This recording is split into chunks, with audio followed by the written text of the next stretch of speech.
Fans are barking out a 40-city speaking tour for his new book, 12 Rules for Life, An Antidote to Chaos. Here's a clip from his Channel 4 interview that went viral earlier this year. Why should your right to freedom of speech trump a trans person's right not to be offended? Because in order to be able to think, you have to risk being offensive. I mean, look at the conversation we're having right now. You know, like, you're certainly willing to risk offending me in the pursuit of truth. Why should you have the right to do that? It's been rather uncomfortable. Please welcome Jordan Peterson, Professor. Hey, great pleasure to meet you. How you doing? I'm a big fan, as you you. might have guessed, and I love what you just said, that in order to be able to think, you have to risk being offensive. And that went viral. That made you very famous. Why do you think that sparked such a reaction? Well, because I think that what I was saying was self-evidently true, but not expressed very well very often. I mean, look, most of the time when you're discussing something that needs to be discussed, everybody's actually rather upset about it. You know, if you're actually talking about something important, right? Because why talk otherwise, unless you're just shooting the breeze? But if there's an issue at hand that has to be discussed, then people are already upset, and they have different viewpoints. And the offensiveness, in some sense, is built into that. And you know that, because if you have a family, if you have a wife, if you have an intimate relationship, and you're discussing something that's difficult, the probability that you're not going to offend each other if you're actually having the conversation is zero. And so you don't have to think unless you have a problem. And if you have a problem, then when you think, you're going to offend people. And so what, are we not going to think? That seems like a bad idea. Yeah. You're obviously not an American. We love to not think. But you know, I used to do a show called Politically Incorrect back in the 90s, and, oh, thank you. Oh, the 90s, we remember them. And so I was always asked, what is your definition of political correctness? And I had to come up with one. I said, it's the elevation of sensitivity over truth, which seems like what it still is, except it's worse than ever. It's more like the elevation of moral posturing about sensitivity over truth. It's even worse. Yeah.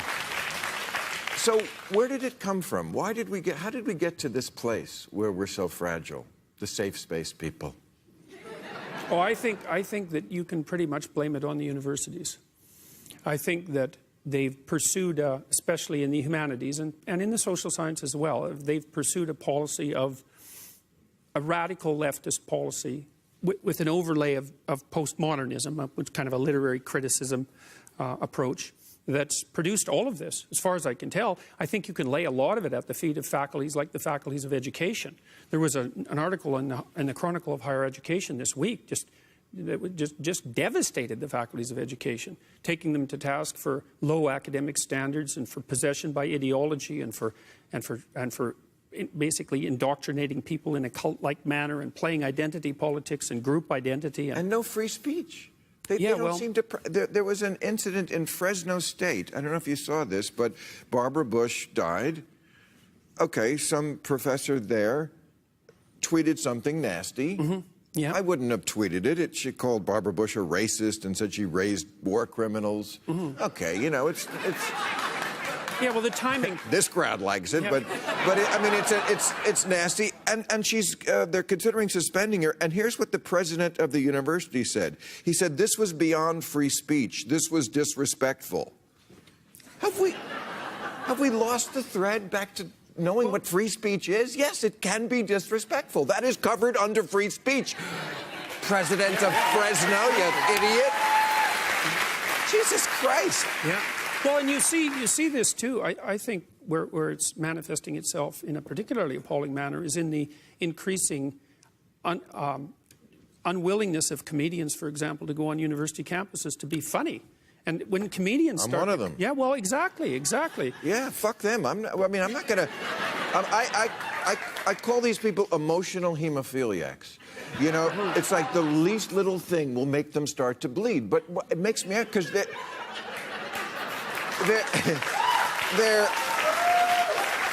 answer is not to go into a room full of sharp objects. The answer is to make all of us wear bubble wrap. Yeah, right. So nothing we ever do makes them have a moment of discomfort. Well, It's there's really also, very narcissistic. Well, there's also this idea that's promoted by the people who are protecting those who are easily offended, that the way to make people secure is to protect them from things that they don't want to encounter. And there isn't a clinician, like I'm a trained clinical psychologist, and there isn't a clinician in the country who's worth his or her salt that would ever make that claim. Because you don't make people, first of all, it's hard to make people safe because life is seriously not safe. Yes. And the way that you make people resilient is by exposing them to things that they're afraid of and that make them uncomfortable voluntarily, but you use exposure. Right. And and so, like, if you over-coddle people, if you protect them from everything that's sharp, you make them dull and stupid and narcissistic, and it's a really bad idea. So you do know America. One thing I mean, your book is fantastic, and one of the rules that I really love is you say, don't let your kids do anything that would make you not like them. That's what I've been thinking for years when I call them the fuck you mom generation. When I see kids, never in life because I never go near a child, but like on TV and movies, I see kids like saying fuck you mom. And I'm like, if somebody who wasn't your child did that, you'd be immensely offended, whereas the parents just take it. What's up with that? Well, people don't like to admit that they can dislike their children or children in general. And right.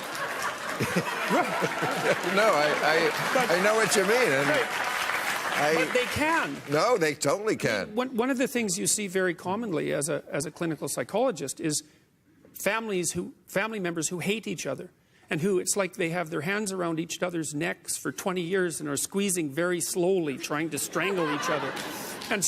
And you see parents who clearly detest their children and have ever since they were born. And part of that, I know it's a terrible way of looking at things, but it's true. It's so true. And one of the things...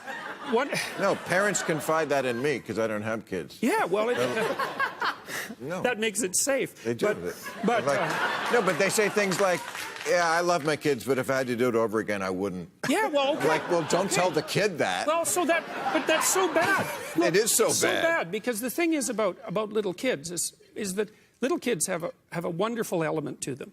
And most people spontaneously like little kids, they'll give them a chance. And if you have little kids, one of the things that's so wonderful about it is that when you bring them out into the world, even people who aren't in good shape, rough people, and who maybe don't have much patience for humanity, it brings out the best in them, you know? And so people are willing to give your kids a chance. But then if they misbehave, especially if they're rude and they don't have any respect and they're whiny and they don't know how to listen, then people don't like your kids and you don't. And then your kids go out into a world where no one likes them. And that's what you do to your kids if you don't like them, is you send them out into that world.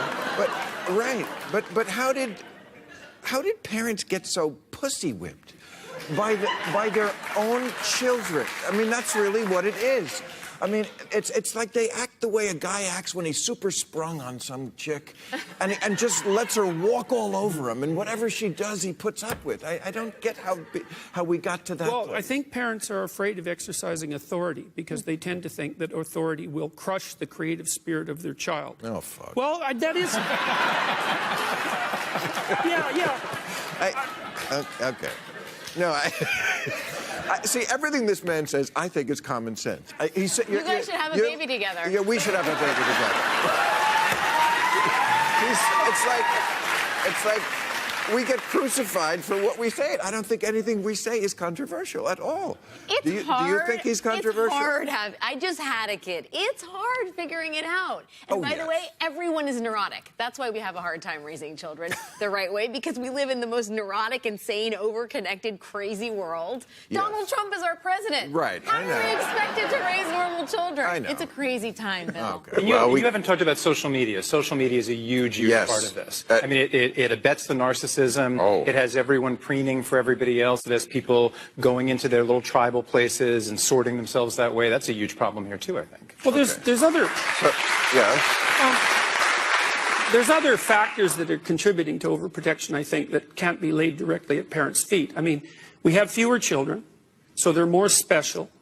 they're not raised so much by their siblings, right? So, and people have them when they're older, and so they're much more careful with their kids in some sense. And that's a bad thing in some ways, because you want your children to be free enough to go out in the world and learn some resiliency. You don't want to be hovering them over them all the time. And if you're a young parent and you have many kids, then you kind of get outnumbered by your kids, and they're going to go and do their thing. And so some of it's demographic and some of it's attitudinal. And, you know, maybe that's a consequence of the pill and the fact that we've restricted. Let's get rid of that. But, no, I didn't say we should get rid of it, but it's really thrown like the fact that we have effective birth control means that families are much smaller. It means that children are much more precious, and that means that they tend to be overprotected. It has nothing to do with abolishing the pill. It's a way of analyzing the complex context. Well, as a father of 3 sons and 3 grandkids, I just want to say... And where are they, in Washington? Kids, they're in Washington State.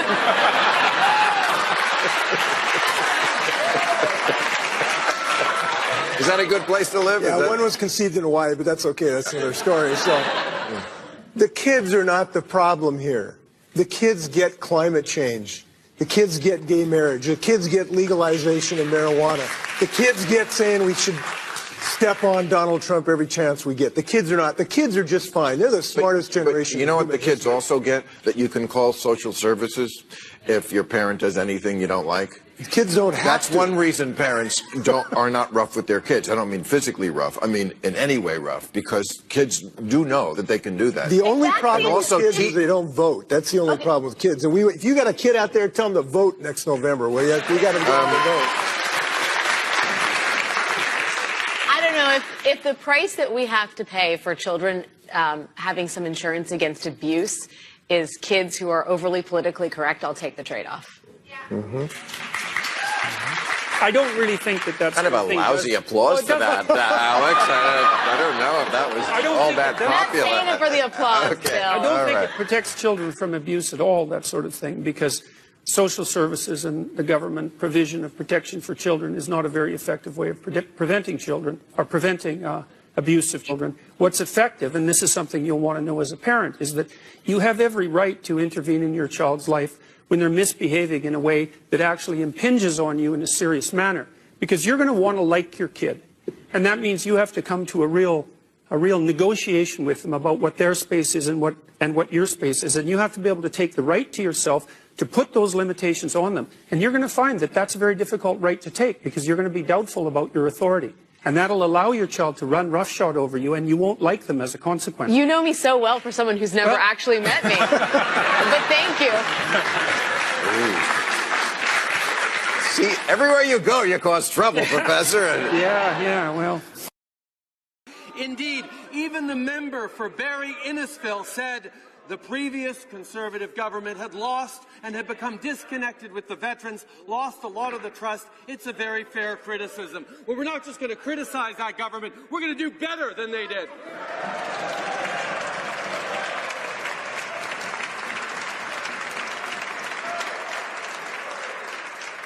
It's only Tuesday, folks. It's only Tuesday. Everybody. It's only Tuesday. The Honourable Leader of the Opposition.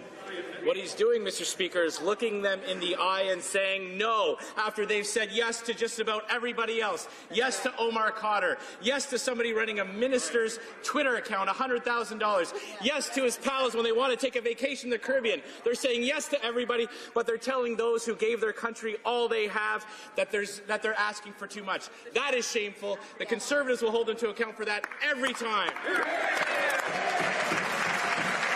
Right Honourable Prime Minister. I will take no lessons from the members opposite on dealing with veterans. For 10 years, that party wrapped themselves in the flag every chance they got.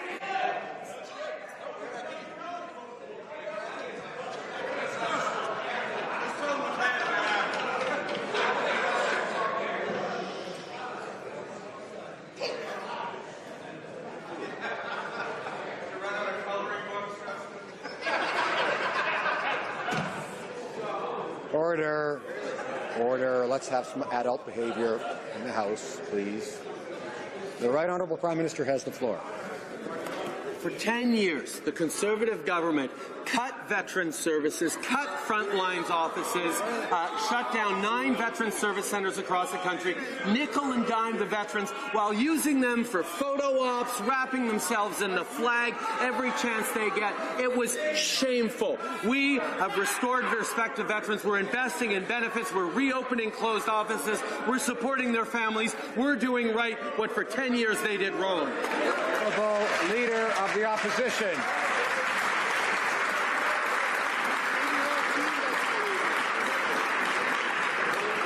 That is so patently false, Mr. Speaker. It was this government that increased support for veterans by 35%. It was our last veterans minister that ended the court process and started settlement proceedings. That this Prime Minister promised during an election campaign that they would never have to go back to court. And then he looks a hero in the eye and tells them no. That's shameful, Mr. Speaker. And we have to